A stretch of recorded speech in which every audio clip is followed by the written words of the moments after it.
The wind came first. IT ripped through the mountain pass like a living thing, screaming through pine and stone, flinging snow sideways until the world dissolved into white chaos. In that storm, life did not ask permission to end. It simply did. Elias Boone felt it before he saw it. His axe was raised mid-swing, muscles tight, breath steady when something in the air shifted. Not sound, not sight, a pressure, a wrongness. 15 winters alone in the northern frontier had sharpened his instincts beyond reason. The forest spoke to him now in silence, and silence was shouting. He lowered the axe slowly. Down the slope, barely visible through the curtain of snow, a dark shape moved, and then collapsed. Elias stood frozen for a heartbeat. He could turn back. The cabin was warm. The fire was fed. Survival in this land depended on knowing when not to interfere. The mountains punished mercy. Then the wind carried something fragile across the storm, that a broken sob. Not loud, not dramatic, just enough to prove there was still breath in that body. Elias swore under his breath and started downhill. Each step was a fight. Snow swallowed his boots to the knee. The cold gnawed through wool and leather, biting into old scars that never truly healed. When he reached the fallen figure, he saw immediately that this was no hunter, no drifter hardened by the wild. She was young, too young for this place. Dark hair clung to her face in wet strands. Her dress was torn, thin, useless against the cold. Her hands shook violently as she tried to push herself up again, slipping in blood-stained snow. And beneath the layers of desperation, beneath the filth and fear, there was a truth that stopped Elias's breath. She was pregnant.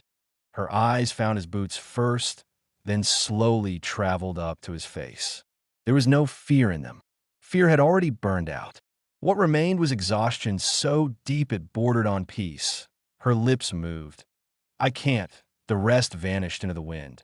Elias shrugged out of his coat and wrapped it around her shoulders before his mind could object. She flinched at the sudden warmth, then sagged forward, forehead pressing weakly against his chest. The weight of her nearly knocked him back. It wasn't just her body.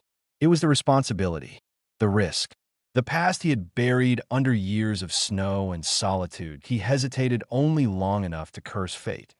Then he lifted her into his arms and turned toward the cabin. The storm followed them, angry and relentless, as if offended that something had been taken from IT. By the time Elias kicked the cabin door shut, his beard was crusted with ice and his arms burned from the effort. He laid her gently on the narrow bed near the hearth and moved with practiced urgency. Fire, water, blankets, the cabin filled with heat and shadow. Her breathing was shallow, uneven. Blood soaked the hem of what remained of her dress, dark and terrifying against pale skin. Elias swallowed hard. He had seen blood like this before, on battlefields, in burned villages, in places where hope went to die. He cleaned the wound on her leg first. A deep gash, badly infected, likely from barbed wire or broken timber. Then her hands, raw and cracked. Then her face, streaked with dirt and tears frozen mid-fall. She stirred as the warmth reached her core. "No," she whispered, eyes fluttering open. Panic surged briefly, weak but sharp. "Please don't send me back." Elias stilled. "Back where?" he asked quietly. Her lips trembled. For a moment, he thought she wouldn't answer. Then a single word escaped her, heavy as a grave. "My brother." The way she said it, like a curse, like a wound, told him everything and nothing at once. "You're safe," Elias said, though the word felt dangerous in his mouth. "Storm won't let anyone travel tonight." Her breathing eased slightly. Exhaustion reclaimed her. She slipped back into unconsciousness with tears drying on her lashes. Elias sat by the fire long after he finished tending her. The flames crackled softly, casting light on the rough walls, the scars on his hands, the quiet life he had built to avoid exactly this. He had buried a wife once, a child too small for a coffin. He had learned the cost of loving in a cruel world. Outside, the storm raged. Inside, a fragile life fought to stay. Morning came reluctantly. The storm had passed, leaving behind a frozen stillness so complete it felt unreal. Elias rose stiffly and checked on her before anything else. She was awake now, propped slightly against the wall, eyes alert despite the pain etched into her face. She watched him like a trapped animal watches an unfamiliar kindness. He set a bowl of broth beside her.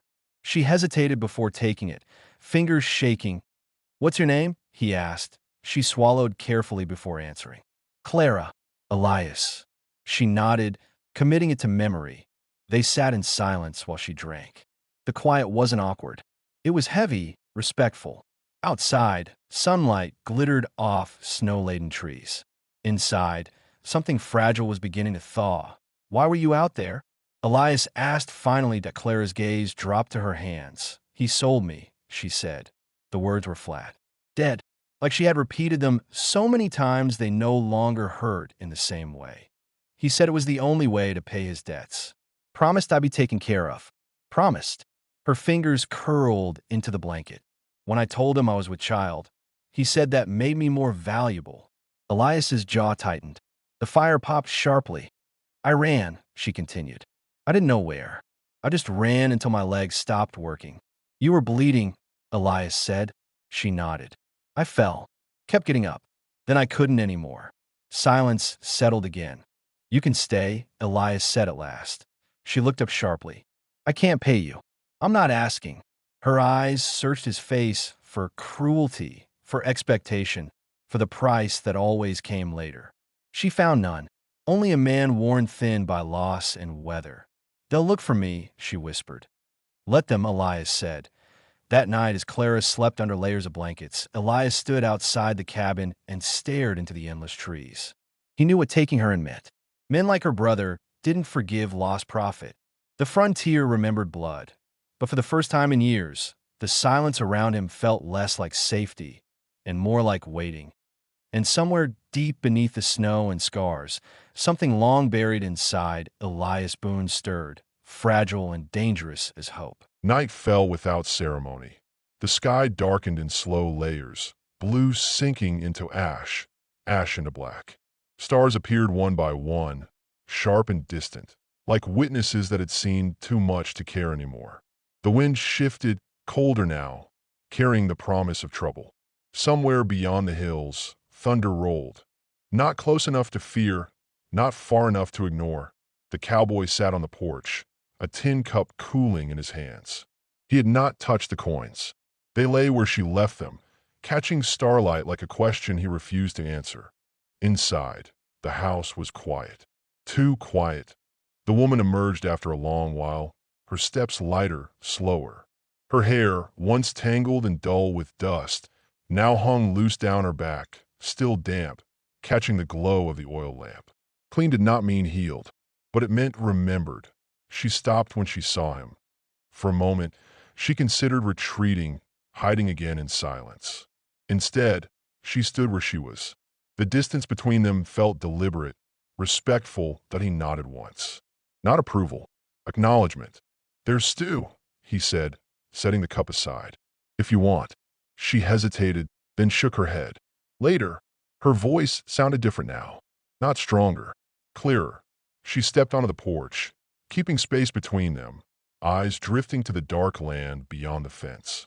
The horse shifted in its stall, uneasy. Animals felt storms long before men did. "You travel alone," the cowboy said. "Yes." "Dangerous." "So is staying." He accepted that without argument. They sat in silence, the kind that did not demand to be filled. The wind threaded through the corral, rattling loose boards, carrying with it the scent of rain and something older, smoke perhaps, or memory. Far away, a light flickered. The woman noticed it first. Her body stiffened, subtle but sudden, like a deer sensing the bowstring pull. She did not point, did not speak, but her eyes fixed on that distant glow, unblinking.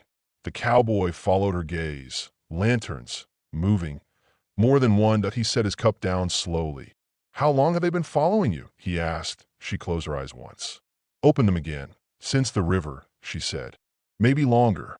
"How many?" "Enough." Thunder cracked, closer now.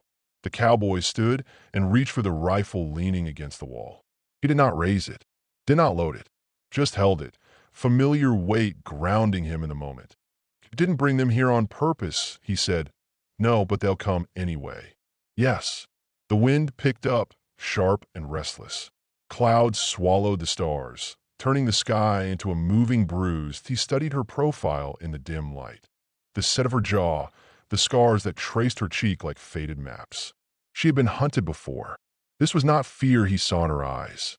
It was readiness. Bounty men? He asked. She nodded. They call me a thief. A liar. Sometimes worse. What did you do? She looked at him then. Really looked. I survived. That answer settled between them, heavy and complete. The lanterns grew brighter. The cowboy exhaled slowly. There's a storm coming. They won't care. No, she said. They never do. He turned toward the house. Then you should stay inside. And you. I'll talk. She almost smiled. Almost. Rain began as a whisper, then a hiss, then a downpour. The first rider reached the fence as lightning tore the sky open, revealing faces hard with purpose and cruelty sharpened by years of getting away with it. Evening, the lead man called, voice slick as oil. We're looking for a woman. The cowboy stepped forward, rain soaking his hat, his coat, his silence. Lots of women in the world, he said. None of them here. The man laughed. The sound carried poorly in the storm. Funny thing is, he said, we followed her track straight to your door. Inside, the woman stood perfectly still, listening. Every word landed like a blow she had learned not to flinch from. The cowboy did not move aside. You're on your own land, the man continued. And we respect that. Just hand her over. No trouble. Lightning flashed again. For a split second, the cowboys saw the truth written plainly on their faces. There would be trouble no matter what he chose. He shook his head. Can't do that. The smile vanished. Rain pounded the ground. Horses stamped and snorted. Restless, sensing violence coiled tight. You sure? The man asked. The cowboy thought of the basin. The steam. The way she had washed herself as if scrubbing away a lifetime of being unseen. I'm sure. The first shot came fast. A tea shattered the night, echoing off the hills. Wood splintered near the porch post. The cowboy dove aside, returning fire more to warn than to wound. Chaos followed. Rain blurred vision. Thunder masked movement. Horses reared. Men shouted. Inside, the woman did not scream. She moved. She slipped out the back, bare feet silent on wet earth, breath controlled. She knew this dance, knew how to vanish into shadow. But she did not run far. When one of the men circled wide, trying to flank the house, she rose from the darkness like a memory he had tried to forget. Her strike was swift, precise. He fell without a sound. The storm raged harder. Another man went down, then another, confusion spreading faster than fear. They had expected an easy claim, not resistance, not consequence. The lead man shouted retreat, anger laced with disbelief. They pulled back, lanterns bobbing away into the rain, curses swallowed by thunder. Silence crept back in slowly, broken only by the steady drum of rain. The cowboy leaned against the wall, breathing hard, blood trickling from a cut above his brow. He looked around, counting shadows. She emerged from the darkness, rain-soaked, eyes bright and unbroken. For a long moment, they simply stood there. You could have left, he said. So could you. He nodded. The storm continued, washing the land clean of footprints, lies, and easy endings. They both knew this wasn't over. But something had changed. Trust, fragile and quiet, took its first breath in the rain. Morning did not arrive gently. The storm had torn through the night and left the land raw and exposed, as if the earth itself had been stripped of its defenses. Clouds clung low to the hills, dragging shadows behind them. The air smelled of wet dust and iron. Every sound carried farther now. The drip of water from the eaves, the restless shift of the horses, the slow, steady breathing of two people who had survived something they had not yet named. The cowboy woke first as he sat at the edge of his bed, boots already on, hands resting on his knees. Sleep had come in fragments, images of lanterns in the rain, A woman's silhouette cutting through darkness, the echo of a gunshot swallowed by thunder. He touched the cut on his brow, now stiff with dried blood, and winced. Outside, the land looked different. Cleaner, more honest. He stepped onto the porch and scanned the horizon. No movement, no dastras, but the quiet felt temporary, like a held breath behind him. The floor creaked. She stood in the doorway, wrapped in a spare blanket he must have left out without remembering. Her hair had dried into loose waves, dark against her shoulders. She looked smaller in the morning light. Not weaker, just human. "They'll come back," she said. At it wasn't fear. It was fact. He nodded. "Maybe not today, but soon." Yes. They stood side by side, looking out at the same land, carrying different ghosts. He reached into his pocket and pulled out the 2 coins. He held them for a moment, then placed them on the porch rail between them. "You can keep those," he said, "for the road." She shook her head slowly. "I gave them to you. I didn't earn them." Her gaze softened just slightly. "You did more than earn them." She pushed the coins back toward him. He did not push them away again. Some exchanges were not meant to be undone. That a hawk circled overhead, crying out once before gliding away. The sound followed her eyes. "I can't stay," she said. He had known that before she spoke it. Still, the words landed heavy. "They won't stop hunting me," she continued. "Not because of what I've done, because of who I am. Because it's easier than letting the past stay buried." He thought of the burned villages beyond the hills, of graves without names, of choices made by men who never had to carry the weight of them. "You head north," he said. "There's a pass through the rocks. Hard to follow. Water along the way." She looked at him, surprised. "You know those paths?" "I had a friend once," he said. "He taught me how not to get found." She smiled then. Not wide, not careless, but real. The sound of hooves cut through the air. Both of them turned. This time, there was no storm to hide the danger. 3 riders appeared at the crest of the hill, moving slow, deliberate. Not the men from the night before. These rode differently, straighter, like they believed the land owed them something. The cowboy's jaw tightened. Lawmen. She drew a breath, steadying herself. Or men pretending to be. Either way, he said, they won't listen. The riders stopped at the fence. The one in front dismounted, his boots clean, his badge catching the light. His eyes slid past the cowboy and fixed on her. "There she is," he said calmly. "We've been looking." The woman did not move. The cowboy stepped forward. "You're on private land." The man smiled. "We have papers." "Let me see them." The man did not reach for his pocket. "No need. We're taking her in." "For what?" "For justice." The word hung there, empty. The woman stepped forward before the cowboy could stop her. She folded her hands in front of her, posture straight, proud. "I will go," she said. "But not like this." The man raised a brow. "Like what?" "Like an animal." The man's smile thinned. "You don't get to choose." She turned to the cowboy then. Their eyes met, and in that moment, 1,000 unspoken things passed between them. Gratitude, regret, understanding. He shook his head once. "Small. Firm." "No," he said. The rider stiffened. "You don't want this," the man warned. The cowboy's voice was quiet. "I already have it." What followed was not chaos, but decision. The cowboy stepped aside, opening a narrow space between the house and the corral. The woman understood immediately. She did not hesitate. She moved, fast and silent, disappearing into the gap and then into the brush beyond. Point one of the riders reached for his weapon. The cowboy moved faster. The scuffle was brief and brutal, more weight and leverage than violence. A man went down hard, breath knocked from his lungs. Another hesitated just long enough to reconsider his certainty. Enough. The lead man snapped. He looked at the cowboy, then at the land where the woman had vanished. "This isn't over," he said. "No," the cowboy agreed. "It never is."